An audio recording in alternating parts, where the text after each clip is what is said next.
Ini pelatih dikontrak 2 tahun, pernah bawa timnas Jepang juara Piala Dunia Wanita 2011 ya. Yang menarik adalah pelatih ini datang tanpa adanya kompetisi wanita. Lo gimana, Bang? Iya memang anomali ya. Di mana-mana tuh pondasinya dulu udah siap, baru diteruskan sama tahapan berikutnya.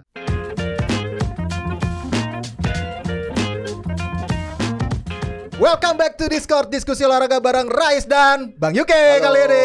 Hoi, kali ini apa kabar, Bang? Baik. Ya, basa-basanya dulu sebelum kita ke pembahasan yang lagi panas nih sebenarnya, tapi kita akan membahas soal timnas kali ini. Tapi kita awali dulu dari yang paling terhangat adalah penunjukan pelatih baru timnas putri Indonesia nih, Bang. Satoru Mochizuki dari Jepang. Ini pelatih dikontrak 2 tahun, pernah bawa timnas Jepang juara Piala Dunia Wanita 2011 ya. Yang menarik adalah pelatih ini datang tanpa adanya kompetisi wanita. Lo gimana, Bang? Iya memang anomali ya. Di mana-mana tuh pondasinya dulu udah siap, baru diteruskan sama tahapan berikutnya. Benar. Sekarang pondasinya belum ada, pelatihnya udah datang, dia bingung tuh ngelatihnya ataupun juga nyari pemainnya bagaimana ya. Jadi kerjaannya lebih panjang jadinya. Benar. Karena memang dasarnya belum ada, terus SDM-nya juga dia mungkin masih meraba-raba, kompetisinya udah lama mati. Jadi gue terus terang masih belum kebayang sih modulnya kayak gimana gitu mau dibikin PSSI. Cuman gue kritisi bahwa di mana-mana mestinya disiapkan dulu kompetisinya. Nanti dia datang, katakan walaupun nanti barangkali tugasnya nggak cuma sekedar ngelatih, tapi juga sedikit seperti direktur teknik ya, untuk bisa melihat bagaimana struktur yang tepat. Maka paling tidak kitanya udah siapin dulu kolamnya gitu. Terlepas dari ini masih jauh dari sempurna, tapi harusnya itu dulu. Tapi faktanya Pak Erik kan memang selalu senang bikin kejutan ya. Tiba-tiba udah di launch saja. Satoru gue juga kita juga mesti tracking dulu datanya kan seperti apa ya. Ya anyway udah bagus lah dalam konteks bahwa Pak Erik sudah mulai memberikan kejelasan. Betul. Dan menangkap aspirasi-aspirasi dari bawah yang sudah gelisah nih. Karena selama ini kita tahu bersama kan sepertinya memang yang dianak emaskan itu senior ya, bahkan sampai mendatangkan pemain-pemain diaspora kan, putra sih nggak senior doang, putra putra sampai yang di 20 juga ada gitu kan, 17 kemarin pun didatangin gitu. diaspora. Jadi memang gapnya jauh banget tuh yang ini benar-benar diprioritasin tapi yang wanita ini selalu dilupakan dulu gitu ya. Benar. Tapi ya kita berpikir positif aja, sudah ada terobosan lah dari Pak Erik. Kita tunggu. Tadi kalau nggak salah Rais bilang off air sudah disiapkan kompetisinya ya. Iya, jadi ada U10 dan U14 yang bakal disiapin untuk menampung anak-anak usia dari 9 sampai U14 untuk jadi fondasi nanti untuk turnamen sih masih sifatnya di beberapa daerah. Nanti juga akan dibikin klub-klub. Rencananya mulainya awal bulan April katanya. Tapi yang menarik adalah sebenarnya Satoru ini tugasnya lumayan berat juga, Bang. Karena bulan April nanti kita tuan rumah Piala Asia U17 wanita yang digelar di Bali. Jadi dia langsung scouting nih untuk U17. Gue nggak tahu bakal scouting di mana. Ini dia, tapi pasti akan dikasih database ke dia, ke komunitas-komunitas yang sudah berjalan nih kayaknya nih Wisnu Bowo kawan kita bakal dapat ketimpahan ini ya bantuan. Dimintain bantuan untuk untuk memberikan database. Itu ada kerjasamanya nggak sama SBWI? Nggak ada dong. Nah, kalau ini ya gue nggak tahu ya. Itu aneh juga. Iya, gue nggak tahu ya apakah nanti ASBWI dimintain tolong database-nya. Mungkin ya ada itunya, dia akan dibantu sama ASBWI gitu. Karena ASBWI nggak ngurusin ini nantinya. Harusnya. Gue nggak ngerti dah gitu. Nggak tahu juga nanti ketumpuan lagi untuk timnas wanita walaupun sekarang dipegang oleh PSSI, tapi tetap ASBWI dalam operasionalnya lah ibaratnya gitu. Nah itu menarik ya karena ASBWI ini kan sebagai badan otonom sebetulnya yang sudah di acknowledge oleh PSSI kan. Waktu itu kan launchingnya juga dihadiri oleh Sekjen kan. Waktu itu kan harusnya mereka dilibatin tuh karena gue lihat dari narasi-narasi yang muncul di media tuh kayaknya nggak nyentuh ASBWI itu ya. Jadi mereka tuh organisasinya jadi gimana dong? Padahal mereka kan seperti futsal ya, badan otonom yang mengelola kompetisi futsal. Harusnya putri juga sudah dipercayakan kepada ASBWI, harusnya mereka dilibatkan oleh PSSI untuk membuat modul kompetisi karena mereka yang tahu tuh. Benar. Mereka yang tahu dinamika yang ada di bawah, terus di mana aja nih spot-spot pemain-pemain putri gitu kan. Mereka yang tahu tuh karena mereka sempat ngadain juga kan kompetisi-kompetisi di daerah. Festival. Lebih tepatnya festival yang jangka pendek untuk usia muda. Betul. Yang itu jadi program mereka sekarang karena mungkin kayaknya mandatnya baru itu.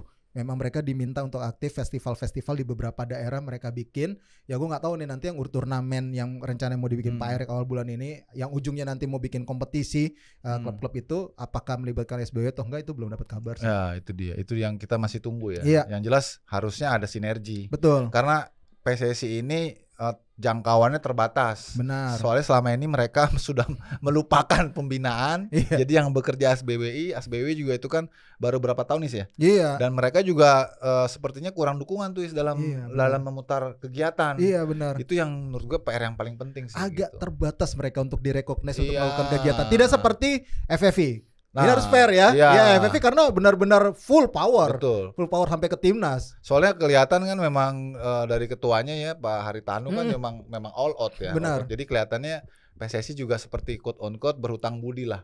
Kan banyak investasi yang udah dia tanamkan tuh di FFV kan. Benar. Nah, mungkin yang ini yang belum sampai ke SBWI.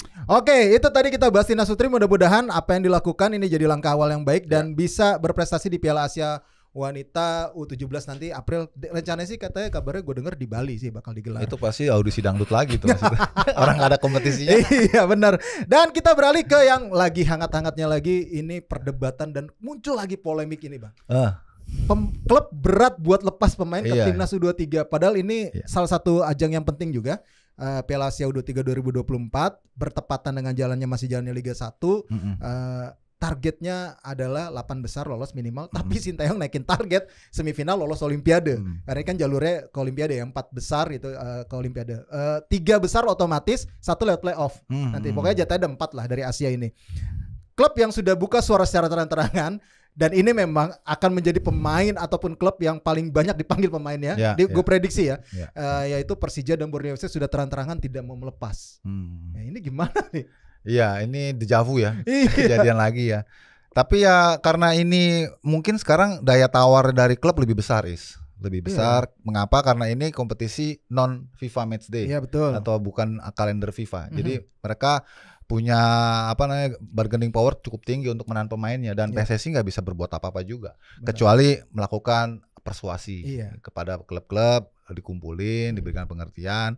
Kan kalau nggak salah juga ada rencana untuk pembatasan jumlah pemanggilan ya. 2 pemain ya. Jadi waktu terakhir gue wawancara Pak Marji itu, dia sempat ngomong sejauh ini positif untuk yang lokal katanya. Yang justru berat yang di luar negeri. Pemain di luar negeri.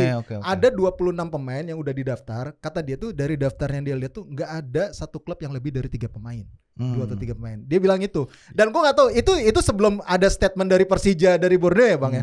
Jadi akhirnya pas beberapa hari berselang, tiba-tiba Persija katanya berat, Thomas Doll nggak ada itu kalau misalnya kompetisi jalan. Kalau setelah kompetisi selesai baru gue kasih gitu, nggak apa-apa lah gitu. Tapi kalau kompetisi jalan, karena Persija juga lagi ini kan lagi struggle juga. Betul. Borneo FC yang walaupun aman posisinya bisa justru dia pengen maintain kan. Iya, pengen maintain karena pemain mudanya juga banyak yang bagus di Borneo FC dan bakal dipanggil si Komang, ada Fajar, ya? Komang, Fajar, Tovani itu betul, kan betul. bisa dipanggil gitu betul, loh. betul, ya betul. ini yang akan menjadi polemik. Persija lebih banyak lagi. Iya, ada siapa? Ferrari, Doni. Terus Doni Tripamungkas, terus ada si Rio Ilham Fahmi, Rehan Hanan, terus si siapa namanya?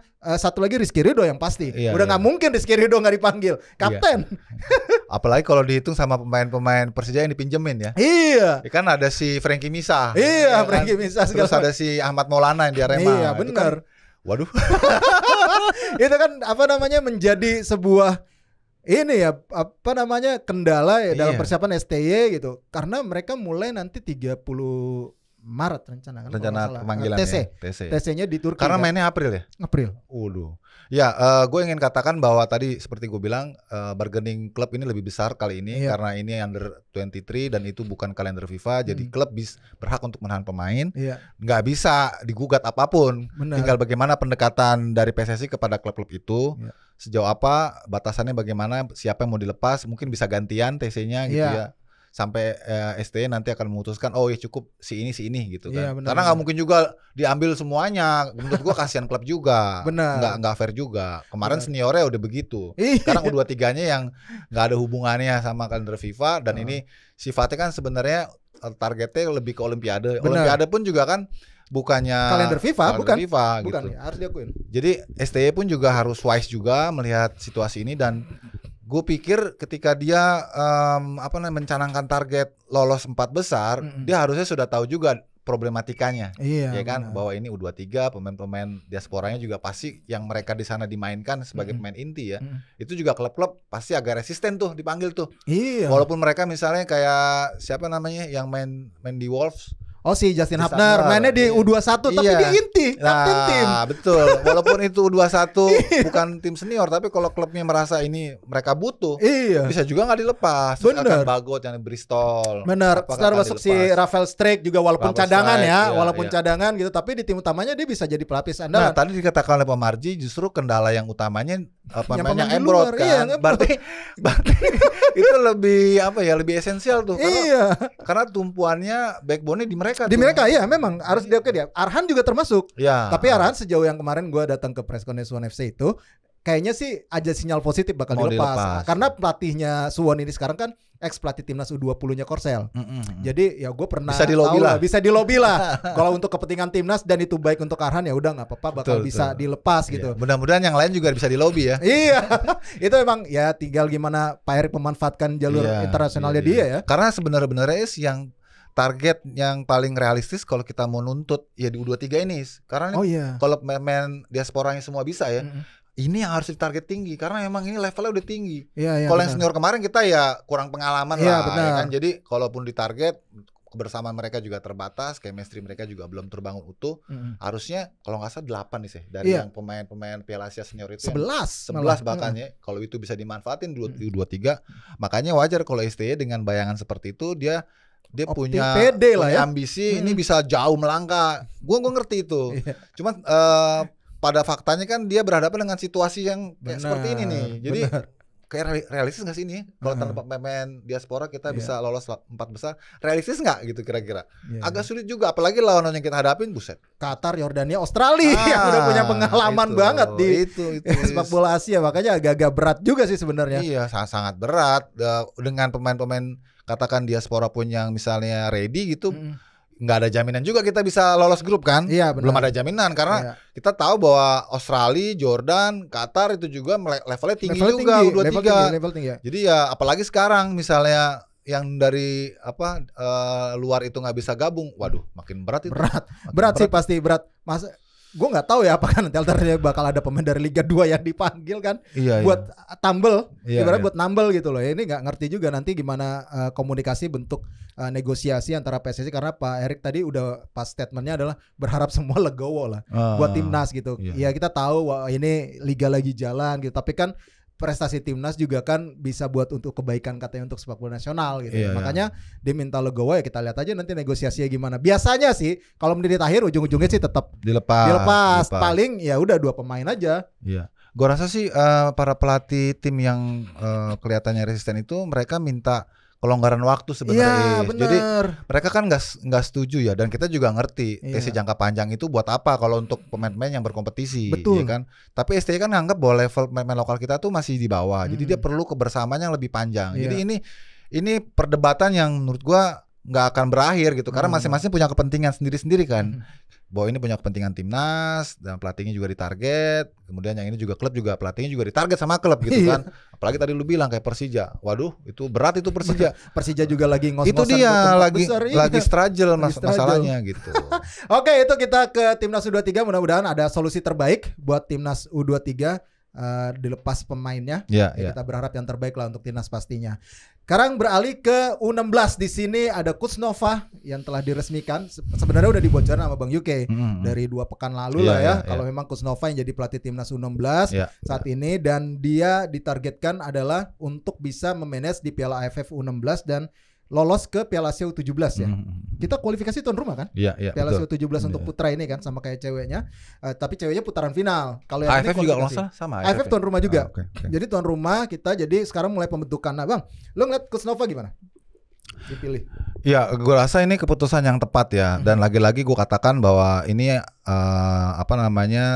youth ya. Jadi jangan terlalu dibebankan. Betul. Lagi-lagi pemirsa juga ataupun juga warga net ini jangan terlalu membandingkan dengan STY misalnya gitu ya.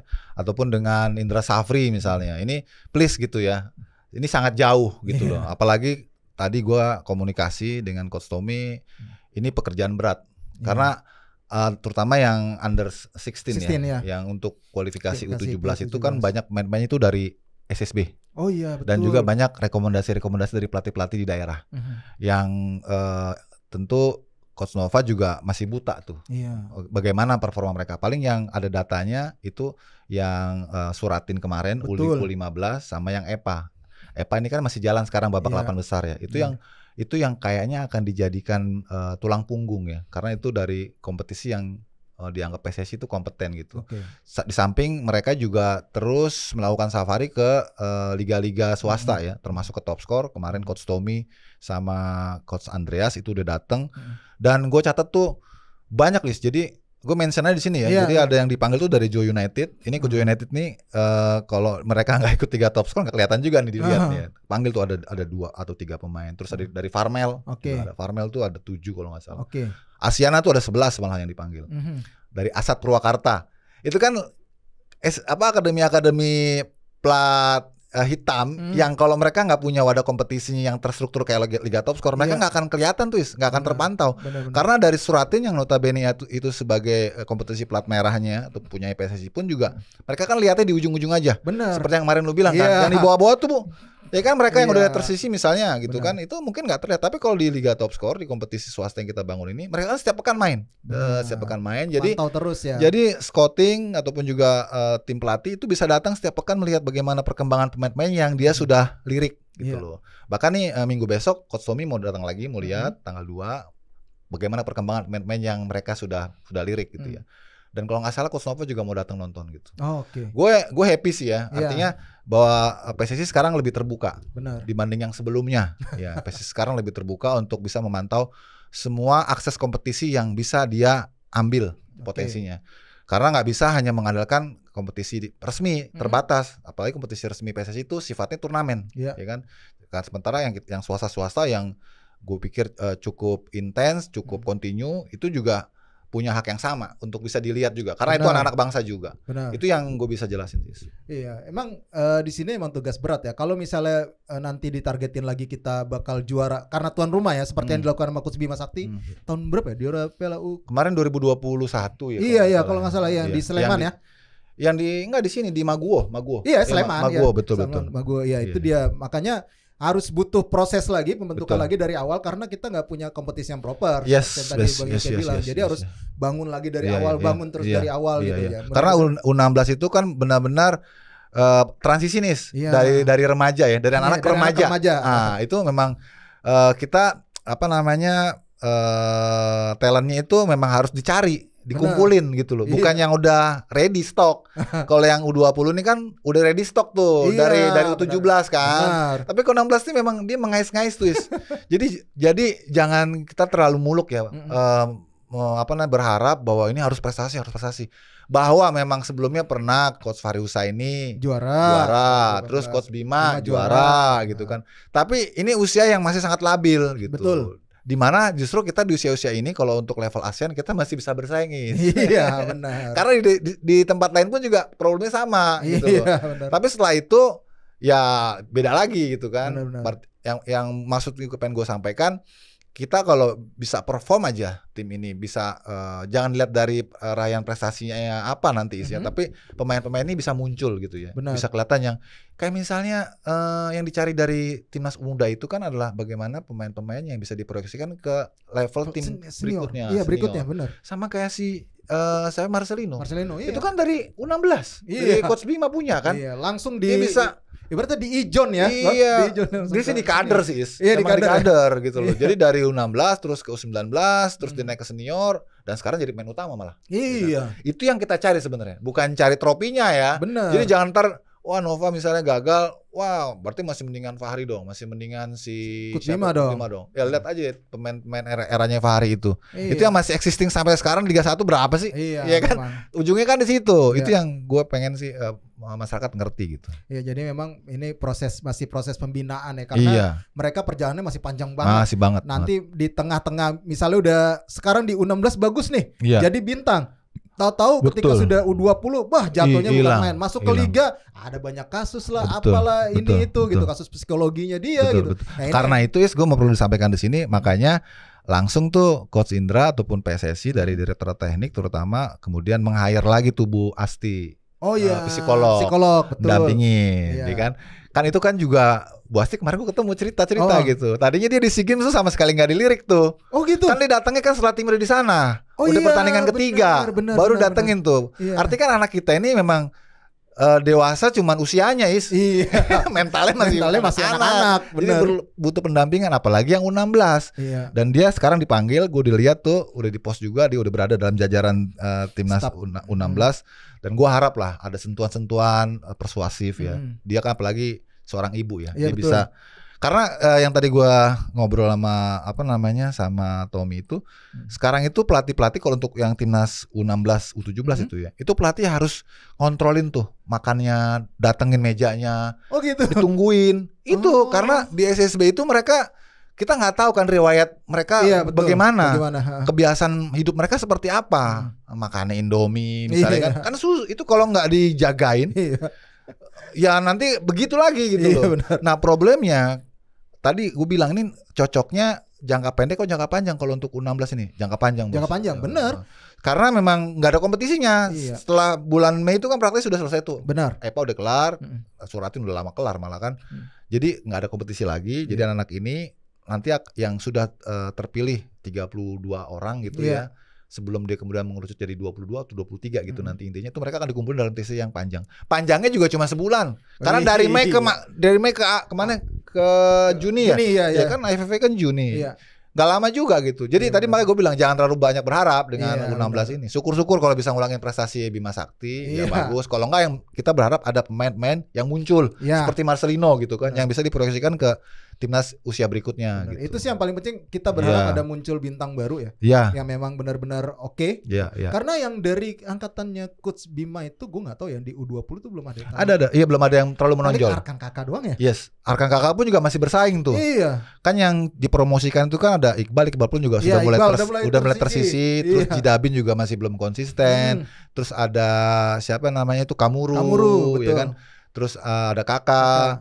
Karena mereka harus bersaing dengan kakaknya mereka yang usianya lebih tua. Lebih tua. 2005. Ada si Kadek Arel Kadek Arel, gitu kan dan betul. kawan-kawan, terus ada juga pemain dari Liga 3 dipromosikan juga. Terus ada pemain-pemain dari akademi juga yang Iya. dipromosikan yang usianya lebih tua kan. Tua. Itu yang membuat ex dari timnas U17 ini belum tentu bisa dapat tempat, Is. Iya. Itu seru menurut gue. Iya. Itu seru. Cuman masalahnya yang 2005 ini yang tertua ini nyarinya susah, Is. Iya. Karena udah lama itu kelewat kan usia ganjil Iya itu sih. kelewat. Iya, gara-gara Covid ya. Iya, benar. dan beberapa aja yang masih bisa main di Liga 1 kan kayak Kadek Arel kan. Iya, Kadek Arel. Selebihnya Doni. Udah. Iya, Doni. Doni kan Iya. 2005 juga. Bener. Jadi yang lainnya tuh ya itulah memang dinamikanya ya, sulitannya gitu. Oke deh, itu tadi udah kita bahas soal timnas. Mudah-mudahan timnas U16 bisa persiapan dengan baik, Yes. bisa menghasilkan pemain yang oke. Ya. Ujung-ujungnya sih itu sih gua Iya. nggak terlalu berharap untuk juara dulu di AFF U16. Individunya. Individunya muncul dan lolos ke Piala Asia sih. Amin, oke lah. amin, amin. Mudah-mudahan itu, karena kita nyaris pernah lolos ke Piala Dunia U17 waktu Iya, di Malaysia 2018 zaman kita Nevari, Iya, zaman di Nevari. Malaysia. Iya. Coba kalah sama Australia lagi Iya. kan. Padahal udah satu babak lagi. Iya. Orang si siapa namanya pemain itu si Cobra bilang sudah kebayang tuh. Udah kebayang di satu pas babak ini. lagi Iya, kita ke Peru katanya. Iya, ke Peru. Kan anak-anak tuh yang liputan juga di Malaysia waktu itu udah bilang kita ke Peru nih, kita ke Peru nih, kita ke Peru. Babak kedua amsyong. Oke deh, Scorer, demikian untuk Discord episode kali ini. Jangan lupa untuk follow dan subscribe di akun sosial medianya Skor Indonesia, baik itu X, kemudian Instagram, terus TikTok, dan juga jangan lupa subscribe di YouTube-nya Skor Indonesia. Kita juga ada di Noise nih. Oh, Jangan Noise, lupa oke. rekaman kita ada di Noise, terus putar-putar di Noise biar Noise juga makin banyak cuannya, kita makin banyak cuannya gitu loh. Mohon dibantu ya teman-teman. Oke deh, gua Rasa Tenan dan juga Yuke. sampai jumpa lagi. Ciao.